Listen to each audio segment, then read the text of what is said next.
आता वो resident commissioner कोण? मॅन्युअल टेंडर काढता तोच मनीस प्रिन्सिपल सेक्रेटरी मुख्यमंत्रीचो, आणि तो सांगतलो कितें that file has been passed by CM and has admitted की on behalf of CM principal secretary is passing. So तू हांगासर तू पास करताय, थंय तू टेंडर भायर काडटाय 1 कोटीचो, आणि it has been advertised only in one newspaper. गोंयच्या एकाय पेपराचेर हो टेंडर तेंच्यांनी अनाउन्स करूंक ना. पूण जेन्ना तुवें कृष्णमूर्ती, इर्तामूर्ती, तीर्थमूर्ती जाल्यार गोंयकार पळयतलो कोण? आनी गोंयकार कोण मंत्री पळय तेय गोंयकारांक काबार करूंक मागतात. आमचो डिमांड आसा हो टेंडर ताबडतोब कॅन्सल करचो, वायड पब्लिसिटी गोंयांत दिवची, आनी ई टेंडर प्रोसेस यूज करचो.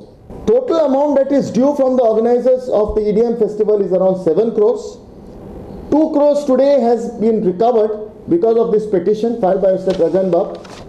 Now another additional 5 crores is said to be stuck up in a taxation appeal. Now these appeals have been going on from the year 2012. 7 years, long years have passed. Collusion between the advocates from the Advocate General's office and the junior advocate from his own office who's appearing for the EDM organizer, and there is a deliberate attempt to delay any attempt to recover this money on behalf of the state. And that is the reason why the High Court in its order made on 26 February 2019 directed that within a period of 6 months all these taxation appeals should be decided.